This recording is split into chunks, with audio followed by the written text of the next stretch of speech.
Hello viewers, welcome back another video. তো আজকে Ninja কামুই নামেই এই অসাধারণ অ্যানিমেটাকে এক্সপ্লেন করতে চলেছি। তো চলো গাইস, কথা না বাড়িয়ে আজকের এক্সপ্লেনেশন শুরু করা যাক। এপিসোডের শুরুতে আমরা একটি লোককে পালাতে দেখি। পালানোর সময় সামনে অনেকগুলো ছায়া দেখে সে থেমে যায়।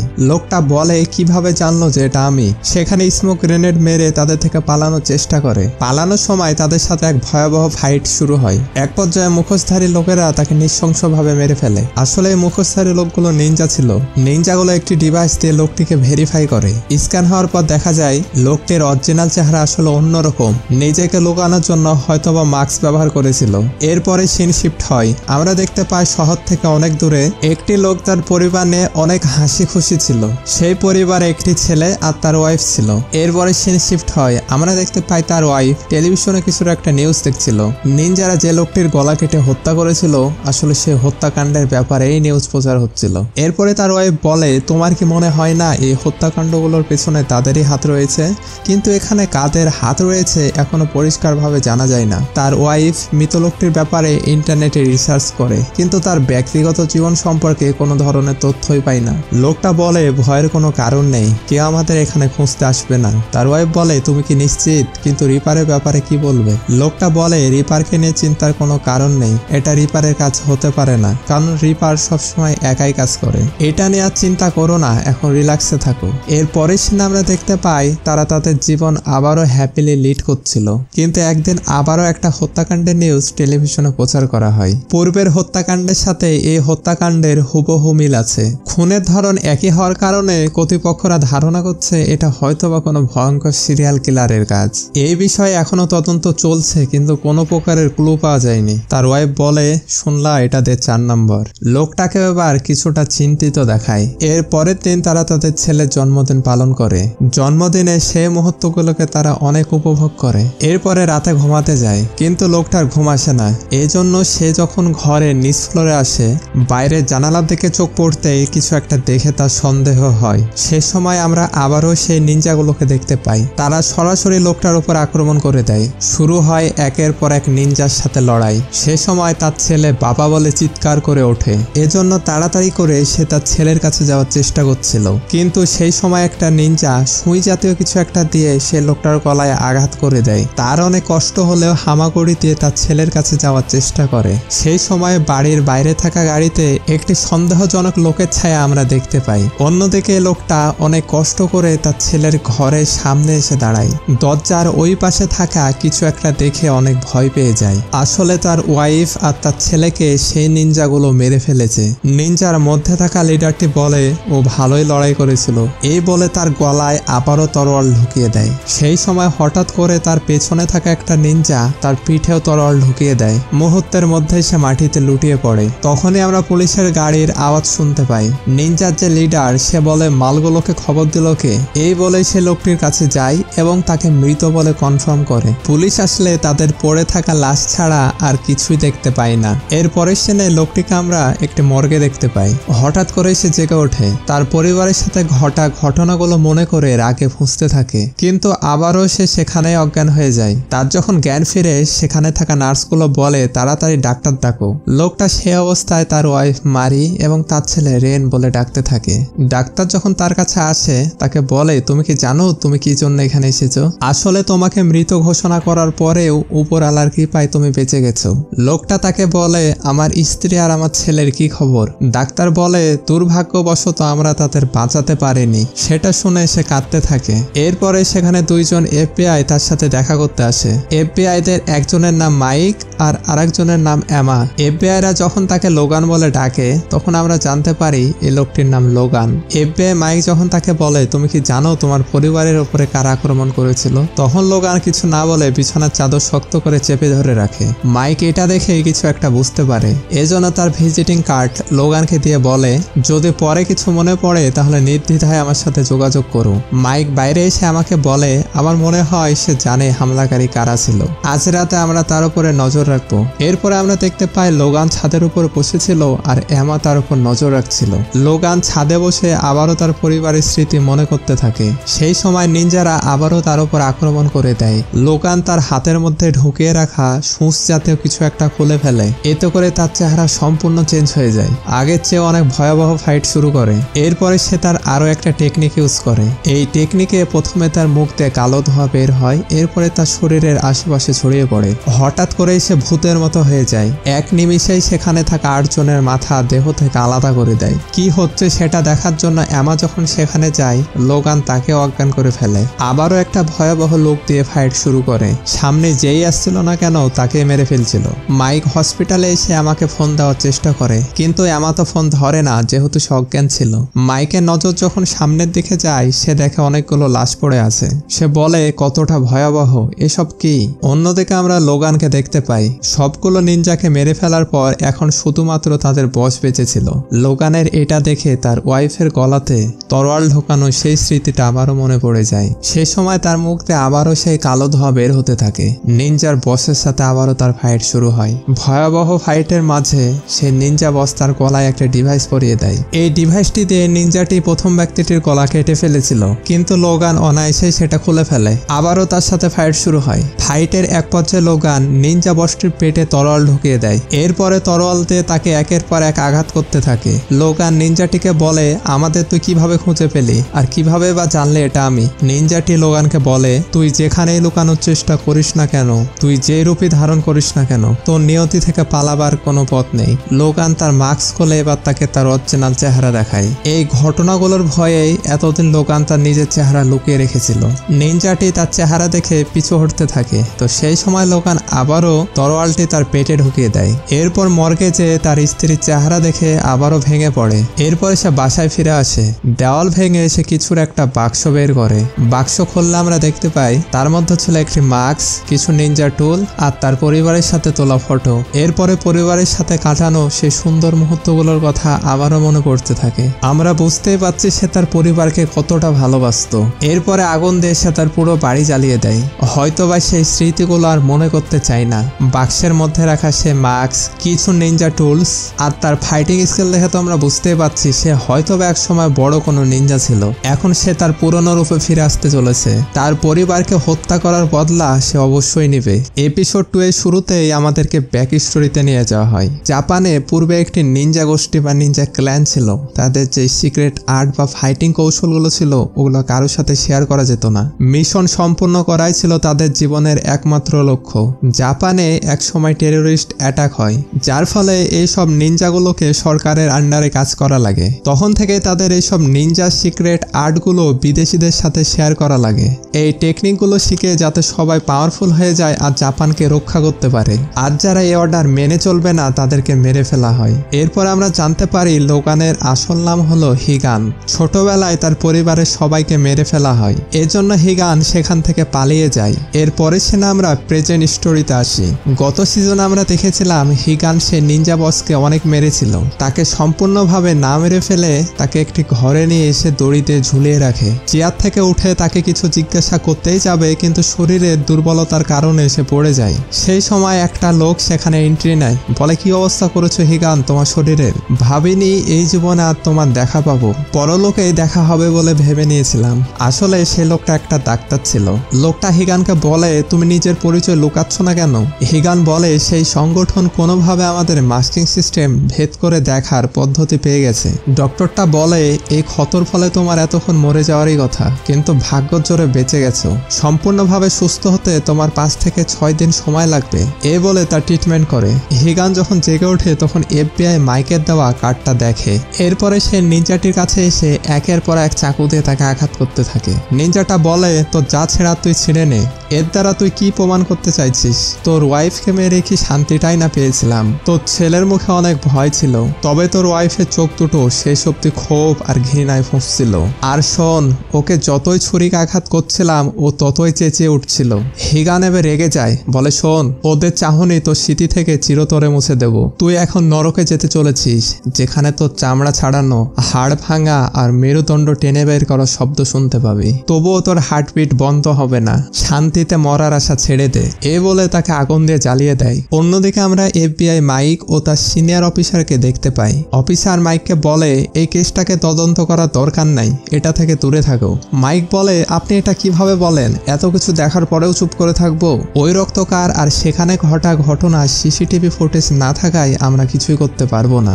মাইক তো এটা শুনে অনেক রেগে যায়। অফিসারটা আরো বলে উপরিমহল থেকে সরাসরি আদেশ এসেছে, তাই আমি চাই না এই তদন্ত কার্যে তুমি হস্তক্ষেপ করো। মাইক তো তাকে অনেকভাবে বোঝানোর চেষ্টা করে। উল্টো অফিসারটি বলে চাকরি থেকে যদি বহিষ্কৃত হতে না চাও এসব থেকে দূরে থাকো। মাইক বলে এমা সেই গুপ্ত ঘাতকদের নিজের চোখে দেখেছে। অফিসারটি বলে তুমি কি নিশ্চিত? বরং এমাকে আরেকবার জিজ্ঞাসা করো। এটা শুনে তো মাইক অবাক হয়ে যায়। মাইক তো এমার কাছে এসে অনেক চিল্লায়। এমা বলে আদেশ পালনের ভান করাই বুদ্ধিমানের কাজ। আসলে এফবিআই অফিসাররাও এই কেসটাকে ধামাচাপা দেওয়ার চেষ্টা করছে। মাইকের তো এটা শুনে বিশ্বাসই হয় না। এমা মাইককে বলে হাসপাতাল থেকে নিরুদ্দেশ হওয়া ব্যক্তি জো লোহান, তার স্ত্রী সারা আর তার ছেলে কাইল, এই সবগুলো নামই ছিল ফেক। আসলে তাদের কোনো অস্তিত্বই নেই। এমনকি পূর্ববর্তী ভিকটিমগুলোরও একই অবস্থা। অন্যদিকে হিগানকে দেখানো হয় সে বাইক নিয়ে কোথাও একটা বের হয়। সে আসলে কাউকে খোঁজার চেষ্টা করছিল। এরপরে হিগান একটি বারে বসে থাকে। সেখানে দুইটা পুলিশ অফিসার আসে। চাঁদার টাকার জন্য বারের মালিকের সাথে অনেক বাজে ব্যবহার করে। একটা পুলিশ অফিসার হিগানের কাছে এসে বলে বাইরে রাখা বাইকটা কি তোমার? যদি তোমার হয় তাহলে লাইসেন্স বের করো। হিগান তার কথায় কোনো উত্তর দেয় না। পুলিশ অফিসারটি যখন তাকে মারতেই যাবে উল্টো হিগানই দুইজনকে পিটিয়ে বাড়ির বাইরে চলে আসে। বাইরে রাখা পুলিশের গাড়িটা দেখে হিগানের এফবিআই মাইকের কথা মনে পড়ে। এরপরে হিগান মাইককে ফোন দেয়, বলে আমি জো লোগান। মাইক বলে আমি জানি এটা তোমার আসল পরিচয় না, তুমি আসলে কে? হিগান কিছু না বলে ফোনটা ভেঙে ফেলে। আসলে হিগানকে ট্র্যাক করা হচ্ছিল। হিগান বলে তোমাকে আমার অনেক কিছু জিজ্ঞাসা করার আছে, তুমি তোমার একটা লোকেশন দাও যেখানে আমরা দুইজন দেখা করতে পারি। এরপরে মাইক তাকে একটি রেস্টুরেন্টের ঠিকানা দিয়ে বলে আমরা কাল রাতে দেখা করব। এরপরে হিগান মাইকের সাথে দেখা করতে সেই রেস্টুরেন্টে আসে। সেখানে একটা বৃদ্ধ লোক বসেছিল। তো মাইককে বলে এটা আমার দোকান, কিছু ভাঙলে কিন্তু খরচ তোমাকে দেওয়া লাগবে, আমি 30 মিনিট পরে আসছি। এই বলে সে সেখান থেকে চলে যায়। হিগানকে বলে তোমার রিয়েল চেহারা দেখাও যাতে আমি তোমাকে চিনতে পারি। কিন্তু হিগান তার কার্ডটা দেখায়। অফিসারটি বলে এতে কোনো কাজ হবে না। এটা শুনে হিগান যখন চলে যাচ্ছিল তখন অফিসারটি তাকে থামতে বলে। এরপরে হঠাৎ করেই সে তার পিস্তল বের করে বলে তোমার কি মনে হয় আমি তোমার মতো সন্দেহজনক কাউকে বিশ্বাস করব? এরপরে তাকে হাত উঁচু করে হাঁটু গেড়ে বসে পড়তে বলে। তখন একটা ডেলিভারি বয় এসে টেবিলে রাখা অর্ডারটি নিয়ে যায়। অফিসার যখন হিগানের সাথে কথা বলছিল ঠিক একটু পরে আবারও একটি ডেলিভারি বয় আসে। মাইক তো এবার রেগে যায়। হিগানকে বলে তোমাকে এখন অ্যারেস্ট করতে চলেছি, চুপচাপ উঠে দাঁড়াও। সেই সময় আরো একটা ডেলিভারি বয় আসে, কিন্তু সে কিছু না বলে সোজা হিগানের ওপর আক্রমণ করে দেয়। মাইক তাদের দুইজনকে থামতে বলে, কিন্তু সে ডেলিভারি বয়রূপী নিনজাটি তার উপর আক্রমণ করে দেয়। হিগান তাকে কোনো রকমে বাঁচিয়ে নেয়। এরপর হিগানের সাথে তার সে লেভেলের ফাইট শুরু হয়। হিগান আবারও মুখ দিয়ে সেই কালো ধোঁয়া বের করে, যার ফলে সে ঘোষ জাতীয় কিছু একটা স্কিল ব্যবহার করে। কিন্তু সেই নিনজাটিও কম ছিল না। সে কোনো একটা নিনজা টেকনিক ব্যবহার করে নিজেকে দুইটা নিনজাতে পরিণত করে, কিন্তু তারপরে কোনো লাভ হয় না। হিগান তার স্কিল ব্যবহার করে তাকে সেখানেই মেরে ফেলে। এরপরে মাইক হিগানকে জিজ্ঞেস করে তুমি আসলে কে? আসলে ফাইট করার সময় হিগানের মাস্ক পড়ে যাওয়ার কারণে তার অরিজিনাল চেহারা বের হয়ে এসেছে। এজন্য মাইক বলে হাসপাতালে লোকটা কোথায়? হিগান মাস্ক পরে তার পূর্বের চেহারায় ফিরে আসে, বলে আমি হলাম নিনজা। তো মাইকের এটা বিশ্বাস হয় না। সে যখন বলতেই যাবে সব মার্ডারগুলি নিনজাদেরই টার্গেট করে করা হয়েছিল, ঠিক সেই সময় হেলমেট পরা কিছু লোক তাদের উপর আক্রমণ করে দেয়। তাদের উপর যখন রকেট লঞ্চার চালায় তারা এক জায়গায় লুকিয়ে পড়ে। রকেট লঞ্চার মেরেই তারা সেখান থেকে পালিয়ে যায়। এরপরে মাইক যখন সেই ধ্বংসস্তূপের আশেপাশে দেখে হিগানকে আর কোথাও দেখতে পায় না। আসলে হিগান ছাদ থেকে সবকিছু দেখছিল। মাইক বলে এটা আবার কি ধরনের অস্ত্র? এত কিছু হওয়ার পরেও এটাতে একটুকু আঁচড়ও পড়েনি, এইসব বানিয়েছে কে? সেই সময় বিলবোর্ডের স্ক্রিনে আউজার একটি অ্যাড দেখতে পাই। আউজা মূলত মডার্ন টেকনোলজি নিয়ে কাজ করে। এরপরে যাই নামে সেখানে একটা ছায়া আসে, বলে ও এখনো জীবিত মাস্টার। এবার আমরা বুঝতে পারছি সবকিছুর পিছনে এদেরই হাত রয়েছে। এপিসোড 3 শুরুতে আমরা দেখতে পাই একটি লোককে অনেকগুলো সিকিউরিটি গার্ড মিলে নিরাপত্তা দিলেও কিছু একটা তাদের সবাইকে এক এক করে মেরে ফেলছিল। এই জন্য সিকিউরিটি গার্ড সেই লোকটিকে বাঁচানোর জন্য গাড়িতে করে পালাতে থাকে। তখন আমরা দেখতে পাই ডেমন টাইপের কিছু একটা হাত তাদের সবাইকে মেরে ফেলে, কিন্তু সেটি আসলে কোনো ডিমন ছিল না। এই লোকটি কিছু একটা টেকনোলজি ব্যবহার করে এই কাজটি করে। এরপরে তার ফোনের স্ক্রিনে আমরা হিগানের ফটো দেখতে পাই। তো আমরা বুঝতেই পারছি এর পরের টার্গেট মূলত হিগান হতে চলেছে। এর পরের সিনে আমরা দেখতে পাই গত পর্বে যে আমরা মাস্টার ইয়ামাজিকে দেখেছিলাম, এই লোকটি আসলে তার আন্ডারে কাজ করে। ইয়ামাজি বলে যত তাড়াতাড়ি সম্ভব আমাদের সিক্রেট আর্টগুলো উন্মোচন করা লাগবে। পারবে। আসলে হিগানের সিক্রেট নিনজা টেকনিক কিভাবে কাজ করে সেটা জানার পর তাকে মেরে ফেলতে চাই। এরপরে সে 3 ফিটের নিনজাটি বলে আসলে তার নাম তো আমরা জানি না, এজন্য তাকে 3 ফিটের নিনজা বলে ডাকবো। তো সে বলে আমার কাছে একটি সহজ রাস্তা আছে। তাকে ঠিক মতো প্যাদানি দেওয়ার পরে আমার পায়ের কাছে সে বলবে আমারটা চুষে দে। এই 3 ফিট নিনজার একটু বেশি ওভার কনফিডেন্স। এরপরে আমরা রিপারকে দেখতে পাই, সে একটি পুরনো নিনজার মুখোমুখি হয়। আসলে যেই সব নিনজাগুলো নির্বাসিত হয়েছিল তাদের মধ্যে সেও ছিল একজন। তাকে বলে তুই সেই সব নিনজাদের ভয় পাস বলেই তাদের সবাইকে এক এক করে মেরে ফেলেছিস, কিন্তু দেখ তুই হিগানকে মারতে ব্যর্থ হয়েছিস। যদি সব নির্বাসিত নিনজারা একবার জেগে যায় তোর পেছনে পড়ে যাবে।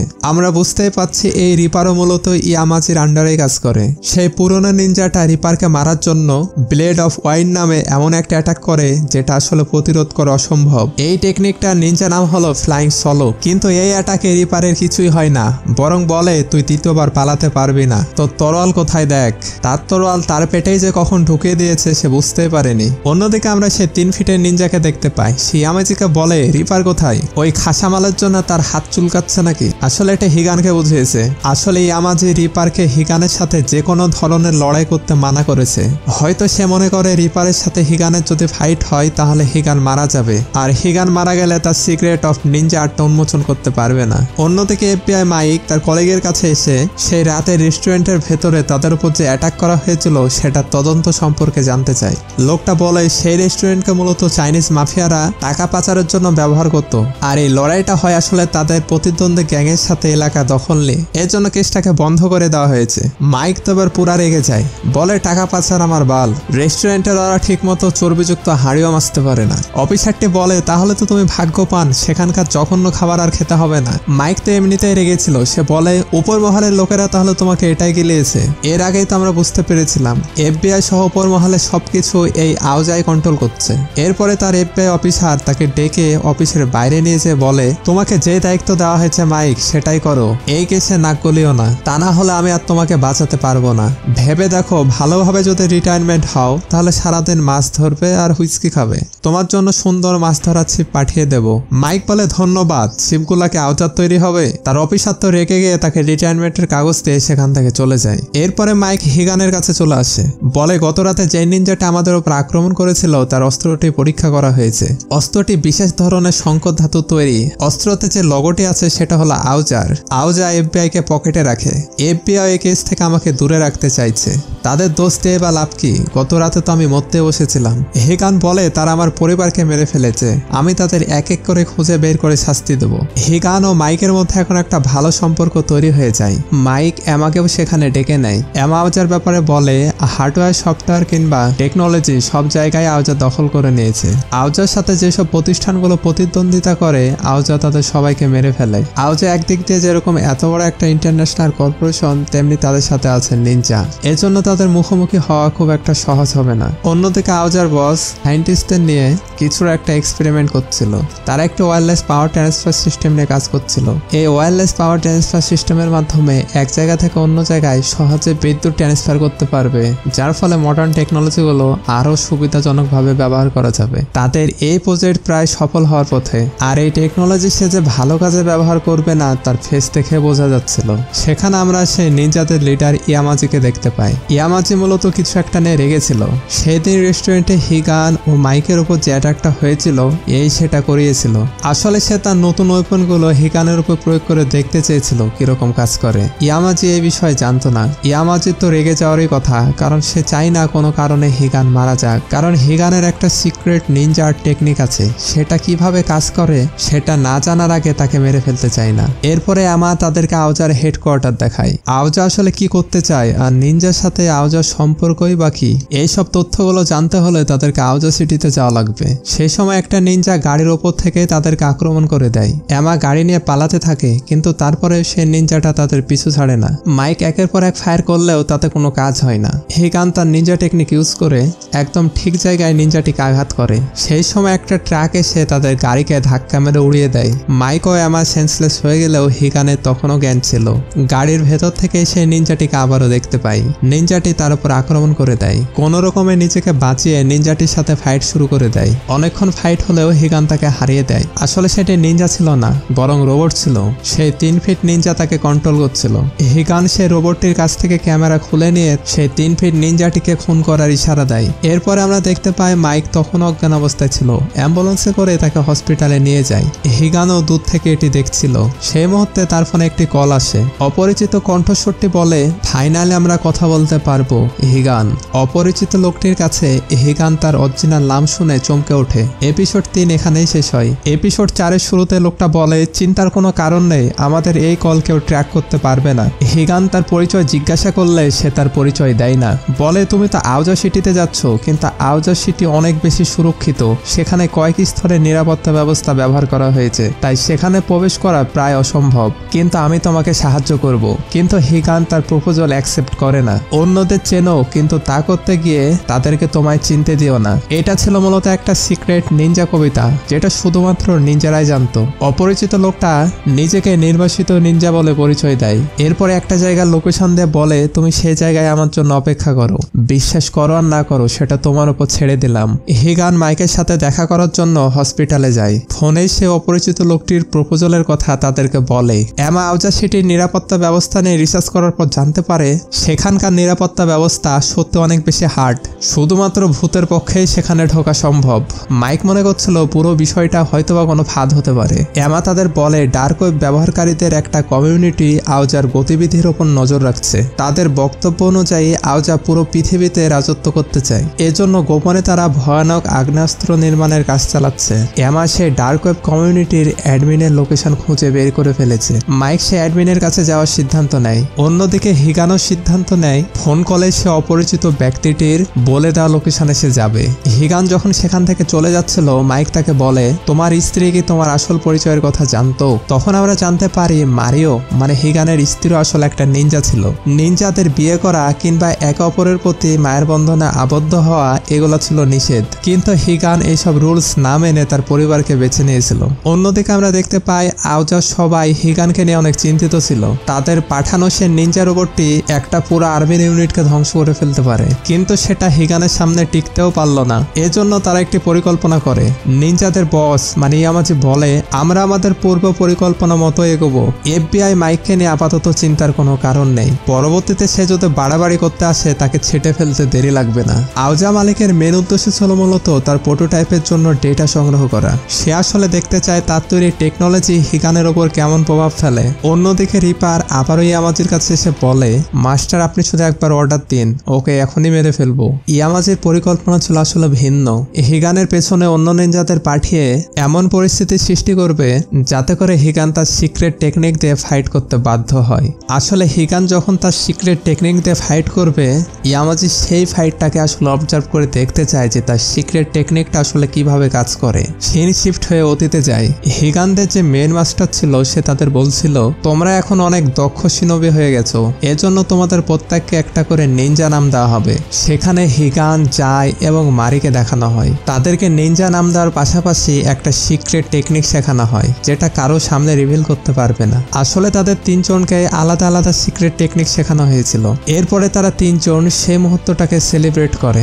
একদিন যখন হিগান ও মারি একটি মিশন কমপ্লিট করতে গেছিল, তখন মারি গুরুতরভাবে আহত হয়। হিগানকে সেখান থেকে চলে যেতে বললেও হিগান সেখান থেকে যায় না, বরং মারিকে সেখান থেকে কোনো রকমে বাঁচিয়ে নেয়। এরপরে তাকে নিয়ে একটি সেফ জায়গায় যায়। মারি হিগানকে বলে, তুমি এখান থেকে চলে যাও, তা না হলে আমাদের মিশন ব্যর্থ হবে। কিন্তু হিগান সেখান থেকে যেতে চায় না, এজন্য সে আত্মহত্যা করতে যায়। কিন্তু হিগান তাকে এবারেও বাঁচিয়ে নেয়। মারির আত্মহত্যার কারণ ছিল তার নিয়ম ভেঙেছিল।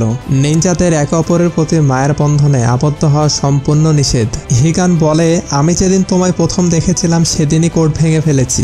এখন আমরা হিগানকে দেখতে পাই যে কিনা সে অপরিচিত লোকটির বলে দেওয়া লোকেশনে পৌঁছে গেছে। তখন সে লোকটি তাকে ফোন করে শহরের সিকিউরিটি সিস্টেম সম্পর্কে বোঝাতে থাকে। শহরের প্রতিটি জায়গায় এআই সম্পন্ন ড্রোন এবং সিসিটিভি ক্যামেরা রয়েছে। আউজা সিটিতে ঢোকার পূর্বে রয়েছে চেকপোস্ট। ফেস ডিটেক্ট সিস্টেম থাকায় অপরিচিত লোক যদি সেখান দিয়ে ঢোকার চেষ্টা করে, ড্রোনগুলো সাথে সাথে গুলি বর্ষণ করবে। আউজা সিটির চারপাশে এমনকি আকাশেও রয়েছে ইলেকট্রোম্যাগনেটিক সিস্টেম ব্যারিয়ার। আউজা সিটিতে প্রবেশ করা প্রায় অসম্ভব। এই জন্য লোকটা তাকে আন্ডারগ্রাউন্ড টানেল দিয়ে প্রবেশ করতে বলে, যেখান থেকে সব সেন্সরগুলো কন্ট্রোল করা হয়। হিগানকে টানেলের মধ্যে সতর্ক থাকতে বলে, কারণ সেখানেও রয়েছে সিসিটিভি ক্যামেরা আর লেজার সিস্টেম। তো লোকটা তাকে বলে, তুমি যখন শহরে প্রবেশ করবা তখন 5 সেকেন্ডের জন্য সেই ইলেকট্রোম্যাগনেটিক ব্যারিয়ারটা বন্ধ করে দেবো, কিন্তু 5 সেকেন্ডের বেশি সময় নিলেই অ্যালার্ম চালু হয়ে যাবে। হিগানও এই সত্ত্বে রাজি হয়ে যায়। অন্যদিকে এমা ও মাইক একটি রেস্টুরেন্টে ডিনার করছিল। সে সময় এমা মাইককে ডার্ক ওয়েভে সেই অ্যাডমিনটির পিকচার দেখায়। মাইক তাকে একাই খোঁজার সিদ্ধান্ত নেয়। অন্যদিকে হিগান তার পরিকল্পনা মতো আউজা সিটিতে ঢোকার প্রস্তুতি নিচ্ছিল। আউজা সিটিতে সম্পূর্ণ ঢোকার জন্য তার হাতে সময় থাকবে মাত্র 8 মিনিট। সিকিউরিটি গার্ডদের ফাঁকি দিয়ে যখন সে লেজার সিস্টেম ক্রস করেই ফেলবে, তার মুখের এক ফোঁটা ঘাম লেজারে যেয়ে লাগে, যার ফলে সাথে সাথে অ্যালার্ম চালু হয়ে যায়। সিকিউরিটি গার্ডরাও অ্যালার্ট হয়ে যায়। তার উপরে ফায়ার করলেও তাকে আটকাতে পারে না। অবশেষে সে সেই লাস্ট ব্যারিয়ারে পৌঁছে যায়।